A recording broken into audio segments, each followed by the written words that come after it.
صلی علی رسول کریم اما بعد اعوذ باللہ من الشیطان الرجیم بسم اللہ الرحمن الرحیم. اسٹیج پر تشریف فرما محترم امیر مخادی، دیگر ذمہ داران اور محترم سربراہ حضرات اور پیارے طلباء، السلام علیکم ورحمۃ اللہ وبرکاتہ.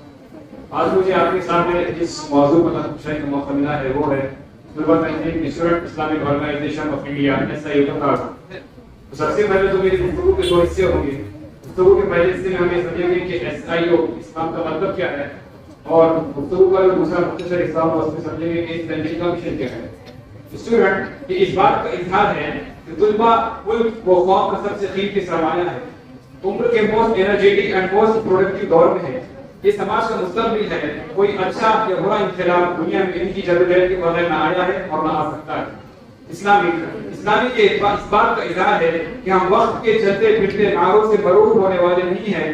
ہماری فکر، ہمارا فلسفہ، ہمارا نظریہ، ہمارا دین سب کچھ اسلام ہے. ہم جہاں کہیں بھی ہو، جو کچھ بھی کر رہے ہو، ہم اسلام کے پابند ہوتے ہیں. آرگنائزیشن یہ اس بات کا اظہار ہے کہ ہمارا اکیلے نیک بنے رہنا کافی نہیں ہے. مولانا مودودی کے الفاظ میں ایک صالح انقلاب کے لیے صرف ایک صالح نظریے کا وجود ہی کافی نہیں ہے، بلکہ اس صالح نظریے کی بنیاد پر ایک صالح جماعت بھی درکار ہے. سچ ہے منظم جاہلیت کے خاتمے کے لیے ایک منظم اجالا ہی درکار ہے. مختصر الفاظ میں یہ کہنا چاہتا ہوں کہ Student Islamic Organisation of India کا مقصد ہے الہی ہدایات کے مطابق سماج کی تشکیل نو کے لیے طلباء اور نوجوانوں کو تیار کرنا. تو یہ جو مشن اسٹیٹمنٹ ہے اس کا جو پہلا حصہ ہے وہ ہے الہی ہدایات کے مطابق. یہ حصہ دراصل اس بات کا اعلان کرتا ہے کہ الہی ہدایات یعنی قرآن و سنت ہی ہماری بنیاد ہے. قرآن اور سنت ہی ہماری اساس ہے. اس کے علاوہ دنیا بھر میں جتنے افکار، جتنے خیالات، جتنے تصورات، جتنے بھی نظریات ہیں، ان سب کی ایک حیثیت ہمارے لیے ساتویں حیثیت کی ہے. قرآن و سنت ہی ہمارے لیے پرائمری سورس آف ریفرنس ہے. جو کچھ قرآن و سنت کے مطابق ہوگا ہم اس کو لے لیں گے، اس کو اڈاپٹ کر لیں گے، اور جو کچھ قرآن و سنت کے خلاف ہوگا اس کو ہم رد کر دیں گے، اس کو ہم چھوڑ دیں گے. تو ہماری فکر، ہمارا نظریہ خالص اسلام ہے، پیور اسلام ہے. اور ہم وہ لوگ نہیں ہیں جو وقت کے حساب سے بدلتے رہتے ہیں. چلو تم ادھر کو ہوا و جدھر کی، ایسے لوگوں کے ساتھ ہمارا شمار نہیں ہوتا. ہم وہ لوگ ہیں جو الہی ہدایات کی روشنی میں رہتے ہیں، الہی ہدایات کی روشنی میں بستے ہیں اور ہر طرح کے فکری اور نظریاتی اندھیروں سے محفوظ رہتے ہیں. ہمارا یہ خیال ہے کہ ہمارے وابستگان ہر لحاظ سے اچھے ہو، فکری لحاظ سے، چاہے معیار پر فکری لحاظ سے، اخلاقی معیار سے، ہر طرح سے ہم اپنے وابستگان کو ایک آئیڈیل نوجوان کے طور پر دیکھتے ہیں. ہمارے مشن اسٹیٹمنٹ کا جو دوسرا حصہ ہے وہ ہے سماج کی تشکیل نو کی بات کرتا ہے. یہ اس بات کا اعلان ہے کہ دنیا بھر میں شرک یا الحاد ان دونوں چیزوں کی بنیاد پر جو نظام پہ قائم ہوتا ہے، جو نظام بھی برپا ہوتا ہے، جو بھی سماج بنتا ہے، ہم اس سے نالا ہے، ہم اس سے بہت پریشان ہیں.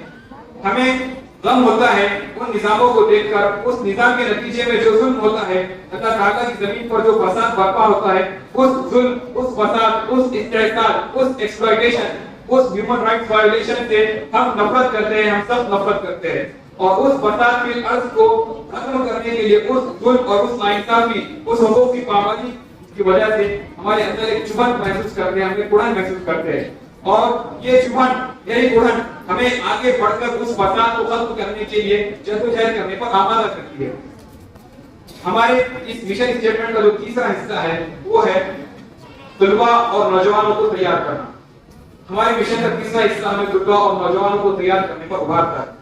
یہ اس بات کا اعلان ہے کہ ہم صرف ایک تنظیم نہیں بلکہ ایک ایسی تنظیم ہے جو وسیع تر تحریک اسلامی کا حصہ ہے. اور اس تحریک اسلامی کا نظم اقامت دین ہے، یعنی کہ دین کو ہر شعبے پر قائم کرنا، زندگی کے ہر شعبے پر دین کو قائم کرنا. اور اس کے لیے مختلف جدوجہد کی درکار ہے، مختلف محاذوں پر مختلف جدوجہد کی درکار ہے. اور انہی محاذوں میں سے ایک اہم ترین محاذ نوجوانوں کا ہے، طلباء کا ہے. اور اسی محاذ کو جماعت اسلامی نے SIO کے سپرد کیا ہے اور کہا ہے کہ آپ اس محاذ پر ڈٹے رہیے اور یہاں سے ایسے طلباء اور ایسے نوجوان تیار کیجیے جن کے اندر اخاوت دین کے کام کو آگے بڑھانے کی صلاحیت رکھتے ہو اور جس مقصد کے لیے تحریک اسلامی قائم ہوئی تھی وہ اس مقصد کو پورا کرے. یہ عظیم کام ہمیں کرنا ہے کیونکہ طلباء اور نوجوان وہ حصے ہیں جو سماج کے ڈائنامک میں تبدیلی لانے کا جذبہ اپنے اندر رکھتے ہیں، جن کے بدولت اچھا یا بڑا انقلاب آتا ہے. طلباء اور نوجوان کی اگر سوچ کی ڈائریکشن صحیح ہوگی تو انقلاب کی ڈائریکشن بھی صحیح ہوگی. اگر وہ غلط فکر میں سوچیں گے تو انقلاب بھی غلط فکر میں آئے گا. تو مختصراً یہ ایس آئی کا کام ہے الہی ہدایت کے مطابق سماج کی تشکیل نو کے لیے طلباء اور نوجوان کو تیار کرنا، طلباء کی تربیت کرنا. آخر میں ایک شعر کہہ کر اپنی بات کو ختم کرتا ہوں. وہ درد کے چراغ جلاؤ کہ اپنے بعد، وہ درد کے چراغ جلاؤ کہ اپنے بعد ان بستیوں میں پھر نہ کبھی رات ہو سکے.